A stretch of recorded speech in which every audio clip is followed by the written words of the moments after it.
Testing 1 2, testing 1 2. Hello, technical difficulties, people. This is Mont Hanley. I'm the Associate Director of Commercialization Manufacturing Excellence Center and one of the committee members of 1 Million Cups, sponsored by Coffee Cabin in Cherville and Nana's Sweets Bakery, and also WJOB. Thank you, WJOB 1230 AM, for being our media sponsor. Welcome to our last summer hours for 1 Million Cups. After September 6th, we will be meeting weekly. So those of you who are being pressed into service to give a presentation, no pressure, but you need to sign up or I will haunt you. I really will. So today we have a speaker from the LoC group. His name is Phil Swearingen. It took me most of the morning to get that right, but I figured it out. It'd be a perfect name for a website if you wanted to learn how to cuss better. Swearingen. Okay? Okay. So with that, Phil, take it away. Thank you. Good morning. Good morning. Appreciate the opportunity to talk about the LoC group client experience. I'm always asked, what do? We build and deliver custom business solutions. Next question always is, who do you do it for? So we build for clients in commercial, industrial, and medical markets. We help a wide variety of client sizes. We're not big enough to get your kind of help. Well, actually, we start with startups with a few staff members to private and publicly held with hundreds of people, all the way, wait for it, federal institutions with thousands of people. At the end of the day, it's all about people helping people. I just saw it getting personal. It's not that kind of show, folks. But it is all about people working with people. Would you agree? No matter how small or how big you are, it's basically people helping each other get things done. So there's a few facts I want to talk about. 82% of consumers surveyed in the U.S. said they stopped doing business with a company due to poor customer service experience. Sound reasonable? You have a bad experience, do you go back? The word of mouth kills you, doesn't it? Another fact, 85% of customers would pay more for a better experience. Think about how people differentiate themselves in the marketplace. Why go to them? Because they really take care of you. I pay a little more, but they really take care of you. So it's really about that customer experience. Some more facts for you. Too many businesses run their operations with the needs of the business in mind, not how the customer interacts with it. I appreciate you guys run effective, but you treat me like a piece of meat.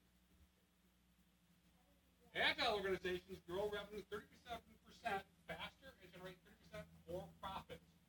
So what is an agile organization? And I'm so glad you asked. All right?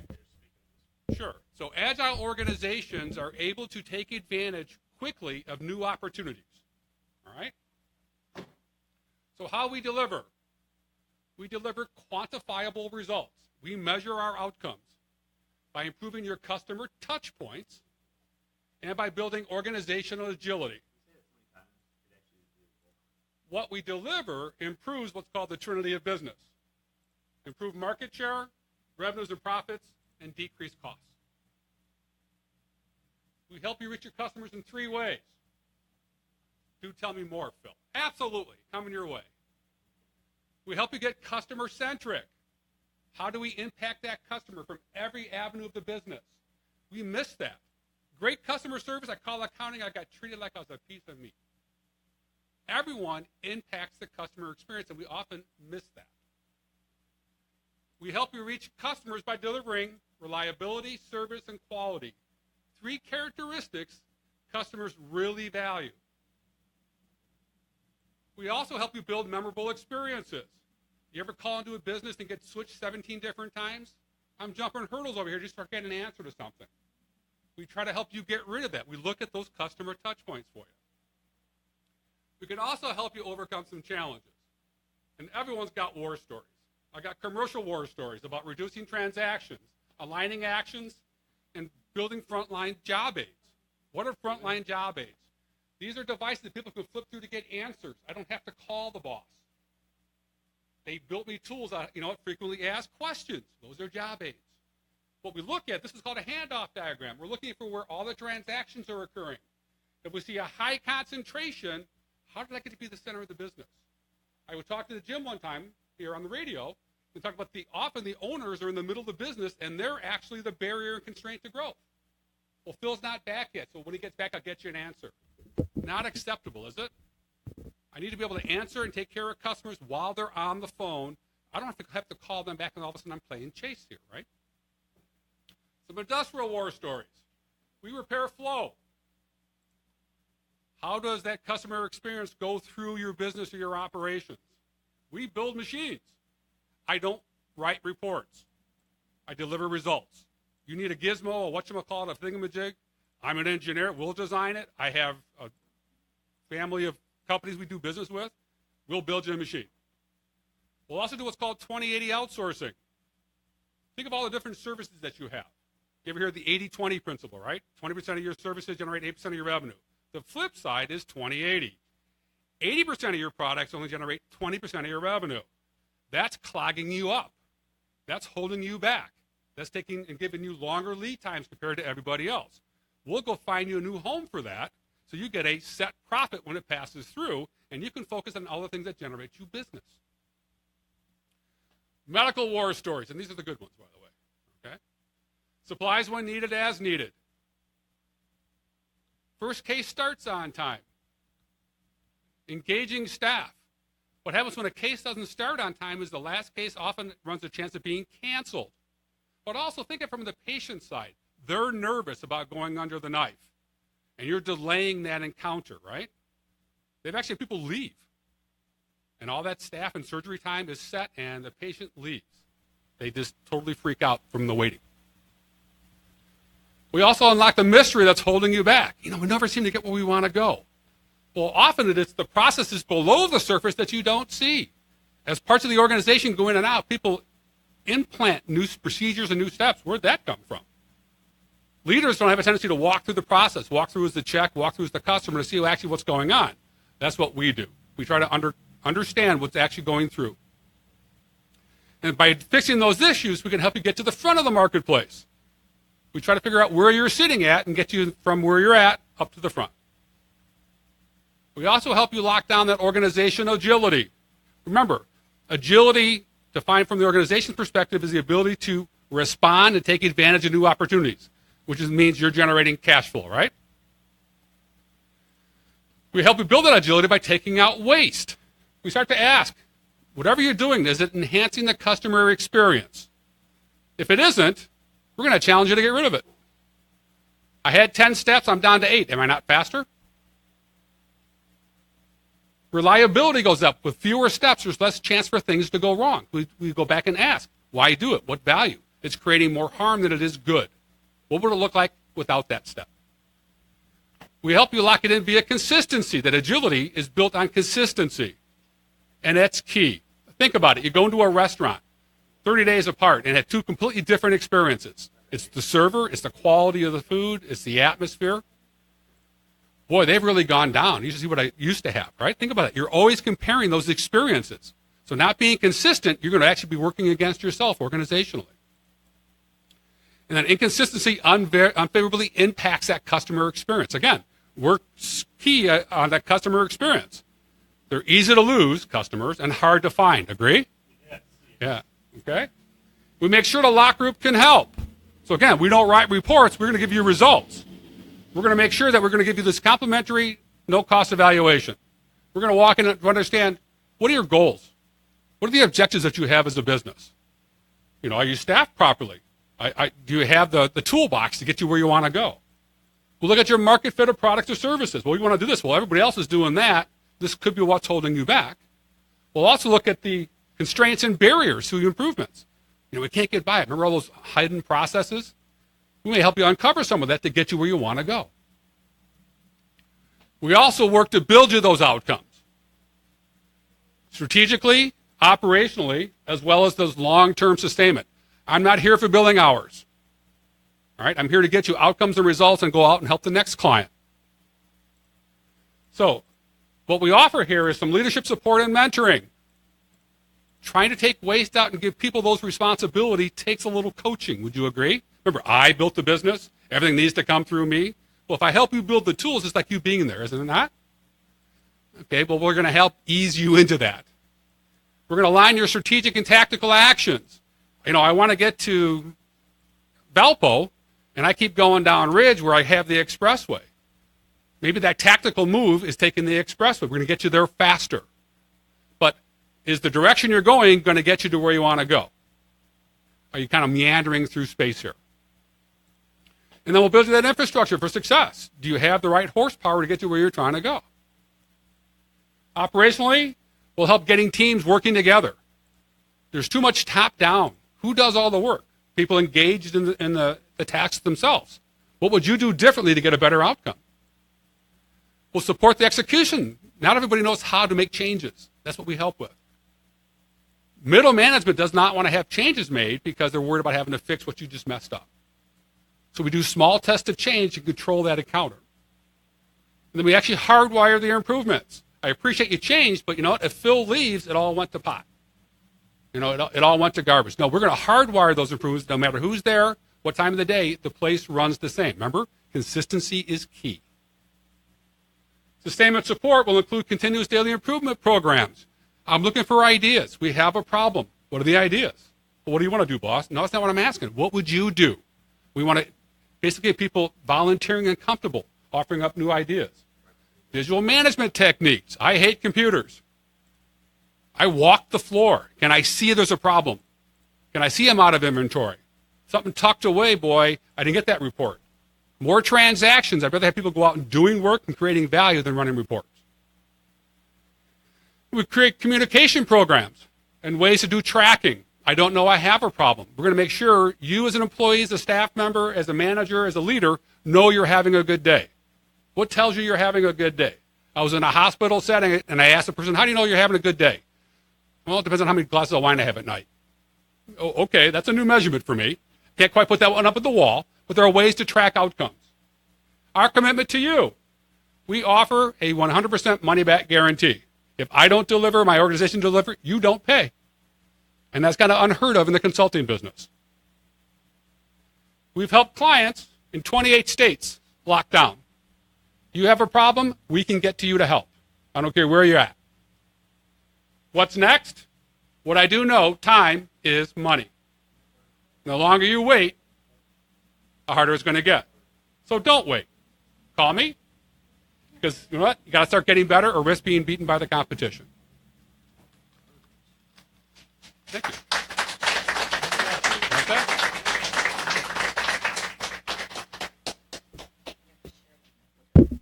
Thanks, Phil. So I want to thank again our sponsors, WJOB 1230, and Coffee Cabin out of Cherville, and Nana Sweets Bakery. Phil, thanks so much. It's a lot of information to absorb. And I will tell you, I kind of understand what you're saying. As a founder of a manufacturing company, I kind of felt like it was, now looking back at it, the day-to-day operation, working 20-hour days, it kind of felt like an infantryman on the front line. And you're kind of coming at it as a general, looking at the strategy, right? So what we'll help you do is connect the pieces together to help you build the tools to get you the quality of life that you seek. And that's where those goals and objectives are. If you like working 20 hours a day, we can help you, but maybe give you less things you have to challenge. So you talked about frontline job aids. When I was starting out, everyone talked about empowerment. Is that sort of passé, or is that still something that's actually something that you're granting to frontline people, or is it more, I want you to do this specifically? So there's a couple of different schools of thought here. One is they're already doing the work, so they already have the power to make good or bad stuff. Okay? And then what we're going to go back and take a look at from that, giving them the assistance to make good decisions. That's what we're really trying to help them do. I'm trying to make frontline business people. Imagine if I have 30 people helping me run the business than me just running the business. But I want them to do that responsibly. All right, so I don't have more fun that I don't want to have. Okay. And we do have a question from Ken from the Indiana State Business Development Center. Small business. Thanks, Phil. We're surrounded here with an entrepreneurial community, and I was wondering what recommendations you can give these folks who are starting up. A lot of the presentation looked like maybe they were companies that were already going and had some type of operational process, and so I was wondering what insight you could give the entrepreneurs as they start up. So, thank you. So it's buried in there where it says we help you build that structure for success. So we start with the customer. What do you need to be successful with the customer? And then build your business to deliver that. So again, you want to go out and create this business structure without looking at how you're going to deliver it, how you're going to sell it, how you're going to distribute it. I always start with the back door. How's the customer going to pull it? And I build a service or an outcome to get me there. The other thing I'll share with these entrepreneurs is you need to build a business structure. How's the business going to run? So that when you're out selling, it still runs. Don't make it everything going through you. How do I build those guides, those tools, so it can run without me being there so I can keep growing my business? What limits companies often, that entrepreneurial spirit, is I'm making all the decisions. Start documenting how you make that, and you hear about it. Call up anybody here, flip. They're going through cards for frequently asked questions and go do it this way. And that would then give you the freedom to go out and grow your business.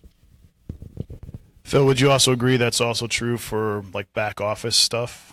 Yeah, so many companies still have human resource stuff in-house and all those things. Do you have resources for back office? So there are different ways to look at how things flow, right? One's called a value stream. We did an entire hiring value stream. So how do you get the best candidates in? Are you timely before they take another job? You take too much delay, you're going to lose all the talent, and you're going down farther in the barrel. That makes sense? So what we look at is, how do I help them? How do I fill in the documents? How to do that straight? What kind of information do I want to give to them? What package do I always give to them? So no matter what recruits coming in, they're getting that same piece of information, as well as, and I'm going to share with you, let them see what the corporate culture looks like. Turnover is very expensive to deal with. All right, so make sure you get the right people for the right roles and know what they're walking into.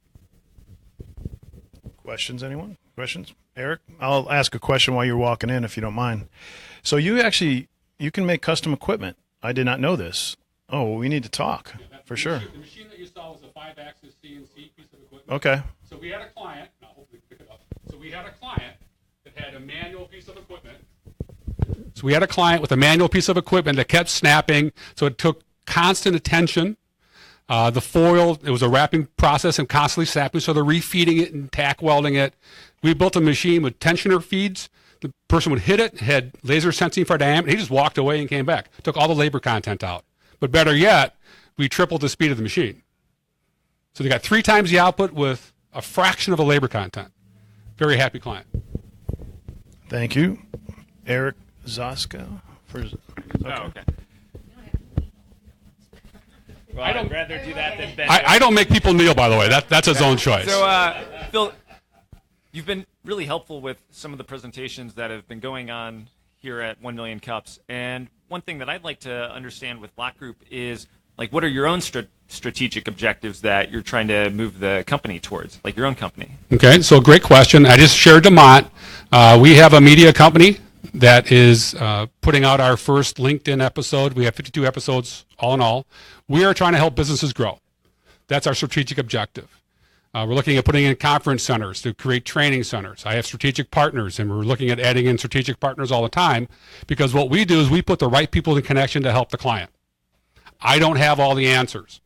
All right, I was talking to some folks in this room today, all right, about looking at how we can help clients get a better outcome. So to me, it's about the outcome. Because remember, I'm guaranteeing what we do. So if I don't deliver you an outcome. So my strategic objective here, I'm looking for business growth. I put all the gray hair in, right? No, I earned it. I did earn it. So to answer your question, I'm looking for growth, all right? I have folks that I take care of, and I take care of them by giving them engagements, and that's my strategic objective, is to grow our business. Jeannie, you want to come up to the front here? Again, thank you very much to Coffee Cabin in Cherville and NanaSweetsBakeries.com. Thank you. I'd like to ask a question about a new business startup. I'm getting a business together myself, and so I have a limited budget and a lot of things that I need to get. I was interested in how much a consultation with a firm like yours costs to see if a startup company like me can Sure. even afford it. It's a great question. So our initial evaluation costs you nothing. All right, we'll walk in and tell you if we can or can't help you and where we actually would focus our efforts. We also make our billing fit the needs of the client. All right, so we can actually spread over our cost to fit your budgets better. We're willing to do that too. What you want to look at is not our investment, is about our return. So if we generate more outcome, we save time of staff, we give you more opportunity to do more, we pay for ourselves. I give you true numbers. All right, I'm not giving you a line of a story here. All right, if we can get you to grow, we paid for our time and services. And if I don't do that, guess what? I give you back your money. So you actually have a risk-free encounter with us. So a risk-free encounter, and we'll make it fit your budgets. If there's no further questions, let's give a round to Phil Swearingen of the LoC Group. Again, thank you to WJOB for hosting 1 Million Cups from the Kauffman Foundation Initiative. We want to thank Coffee Cabin again, Nana Sweets Bakeries, and thank you all of you for coming out today. Our next presentation will be on September 6th, and we'll start doing it weekly after that. I believe our presentation on the 6th is going to be the SME Chapter 112. It's the Adam Cook presentation. Okay. So, and then also, I did want to make a quick couple of announcements. Intellectual property legal aid is today. I see a couple people in the audience. We did have a couple cancellations. So if anybody's interested in meeting with Dominica Hartman from Hartman Global, there are a couple of open appointments. So I know, John, you're going to move into the first slot if you don't mind, and then Yannette and James, you'll take the second slot. Okay, thanks very much. Also, one last thing. Our friends at the City of LaPorte sent us a proposal. Anybody's interested? I have a RFP here from the City of LaPorte. They're looking to fill an interesting location at 518 Lincoln Way. So anybody interested in reading this document, you can contact us at CMEC, and I'll give you more information. Okay, Phil, thank you very, very much. Thank you. Thank you, Phil. And I guess we're going to pull out.